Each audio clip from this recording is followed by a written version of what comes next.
तो हरियाणा कैबिनेट की आज अहम बैठक है। इस पर ज्यादा जानकारी के लिए हमारे साथ हमारी संवाददाता ईशा ठाकुर जुड़ गई सीधे चंडीगढ़ से। ईशा, इस बैठक को लेकर क्या कुछ जानकारी है? बताया जा रहा है कि इस बैठक में कई ऐसे महत्वपूर्ण प्रस्ताव है जिन पर मुहर लग सकती है, लेकिन उससे पहले कितने बजे शुरू होगी ये बैठक? देखिए, मुख्यमंत्री नायब सिंह सैनी की अध्यक्षता में सुबह 11 बजे के करीब ये बैठक शुरू होने वाली है। और जो ये बैठक इस बार बुलाई गई है, इसमें बजट सत्र को लेकर तारीख पर मोहर आज की बैठक में लगेगी। हालांकि पिछली बार जो बैठक बुलाई गई थी उसमें क्योंकि दिल्ली चुनाव था, महाकुंभ में स्नान के चलते ही जो सरकार है उनकी तरफ से बजट की तारीख मुकर्रर नहीं की गई थी। अब जिस तरीके से दिल्ली चुनाव को लेकर प्रचार भी खत्म हो चुका है, कल वोटिंग होनी है, क्योंकि दिल्ली चुनाव प्रचार की अगर बात करें तो मुख्यमंत्री नायब सिंह सैनी भी ताबड़तोड़ रैलियां वहां पर बीजेपी के उम्मीदवारों के लिए करते नजर आए थे। इसके अलावा कैबिनेट मंत्रियों की भी ड्यूटी लगी थी। अब जो बजट सत्र की तारीख है वो आज की कैबिनेट की बैठक में तय हो जाएगी।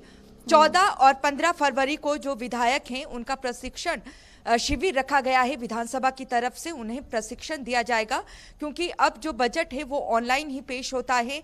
विधायकों को बजट की जो कॉपी भी है वो ऑनलाइन ही दी जाती है। ऐसे में जो नवनियुक्त विधायक हैं वो कैसे सेशन में हिस्सा ले, बजट को किस तरीके से वो ऑनलाइन देखें, उन्हें किसी तरीके की दिक्कत ना आए, इसके लिए 14 और 15 तारीख का शिविर रखा गया है। तो ऐसे में माना जा रहा है कि जो बजट सत्र है उसकी तारीख जो फरवरी के 20 के बाद की तय की जा सकती है, क्योंकि हरियाणा बजट का जो विधानसभा सत्र होगा, बजट सत्र, उसमें मुख्यमंत्री नायब सिंह सैनी वित्त मंत्री के तौर पर भी अपना बजट पेश करेंगे। और ऐसे में ये माना जा रहा है कि जो बजट सत्र है वो 20 के आसपास रखा जा सकता है, क्योंकि उससे पहले तारीख यहाँ पर बताई गई है कि 14 और 15 तारीखों को विधायकों का शिविर प्रशिक्षण होगा बजट सत्र को लेकर। और आज की जो कैबिनेट की बैठक भी बुलाई गई है वो इसीलिए बुलाई गई है कि इसमें तारीखों को लेकर चर्चा की जाएगी कि बजट सत्र किस दिन बुलाया जाए और कितने दिनों का ये सत्र हो। जी। और इसी के साथ ईशा, बताया जा रहा है कई ऐसे महत्वपूर्ण प्रस्ताव है, कौन कौन से प्रस्ताव होने वाले हैं? देखिए, अभी तक जो चर्चा होने वाली है वो बजट सत्र को लेकर होगी, लेकिन जो हरियाणा सरकार है उनके लिए कहीं ना कहीं आज सुबह ही मुसीबत की एक सबब बनती हुई नजर आ रही है। आयुष्मान भारत योजना, यहाँ पर जो प्राइवेट जो हॉस्पिटल हैं उनकी तरफ से बंद करने को लेकर यहाँ पर ऐलान किया गया है। 400 करोड़ की भुगतान की राशि रहती है, और ऐसे में अब जो आयुष्मान योजना है केंद्र सरकार की, उसे बंद करने का जो ऐलान किया गया है, बीते कल हालांकि अधिकारियों के साथ बैठक हुई थी, उसको लेकर भी चर्चा की जा सकती है कि जो बकाया राशि है उसका भुगतान कब किया जाए, कब तक किया जाए, ताकि जो इलाज है आयुष्मान योजना के तहत वो सुचारू रूप से चलता रहे।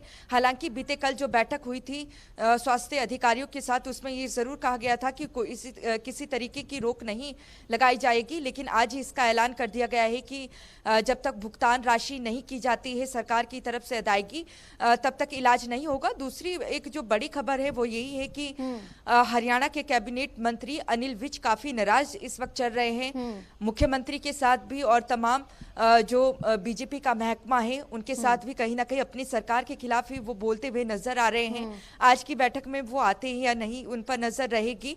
और लगातार उनका कहना है कि मुख्यमंत्री खुद ही जो है जनता की तरफ उनका कोई ध्यान नहीं है, उन्हें पता नहीं है कि जमीनी स्तर पर क्या कुछ चल रहा है।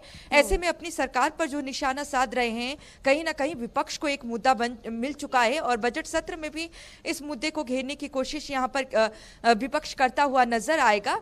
और जो आज की बैठक है मुख्यतः ही जो है आज की बैठक में बजट के सत्र को लेकर चर्चा की जाएगी, और इसके साथ ही आज कैबिनेट की सब कमेटी की भी बैठक भी होने जा रही है, जिसमें हरियाणा में 5 से 6 नए जिले बनाए जाएंगे। तो उस पे मोहर लग पाएगी सब कमेटी की या नहीं, इस पे कैबिनेट में इस पे भी चर्चा की जा सकती है कि हरियाणा के ऐसे कौन कौन से जगह है जिन्हें जिले के तौर पर जिनका ऐलान किया जाए।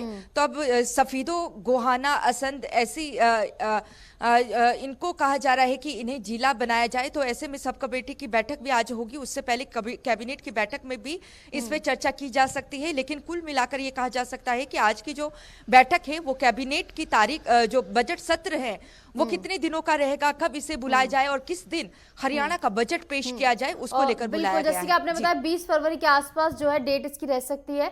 अनिल विज के बारे में मेरा सवाल कि अनिल विज अगर इस बैठक में नहीं शामिल होते तो उसके क्या कुछ मायने आगे जाकर निकलेंगे, क्योंकि हमने देखा है लगातार नाराजगी और मनाने का दौर हमने अनिल विज को लेकर देखा है बीजेपी में, लेकिन अब अगर वो नहीं आते बैठक में तो आगे इसके बाद क्या होगा?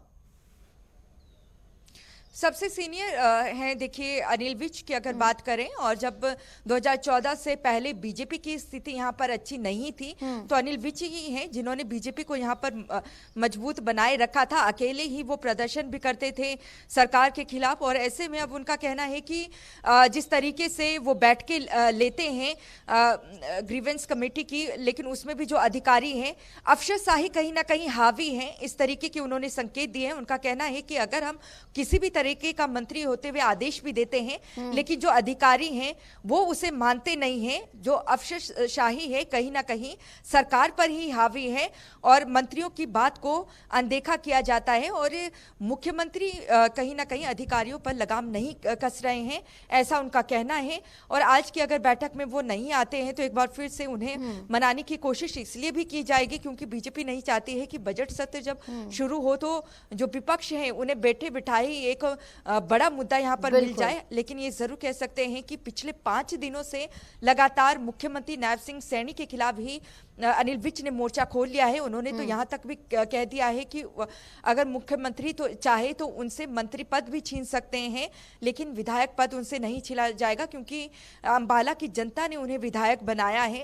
अब उनके सुर कैसे रहते हैं आज की बैठक में, वो पहुंचते हैं या नहीं, ये देखने बिल्कुल इस पर नजर टिकी रहेगी कि इस बैठक में पहुंचते हैं नहीं। और जैसे कि आपने बताया कि बजट सत्र को लेकर भी चर्चा होगी, तारीख का क्या रहता है आगे, क्या कुछ ऐलान होता है देखना होगा। फिलहाल बहुत बहुत शुक्रिया आपका हमारे साथ जुड़ने के लिए, तमाम जानकारी हमारे साथ साझा करने के लिए।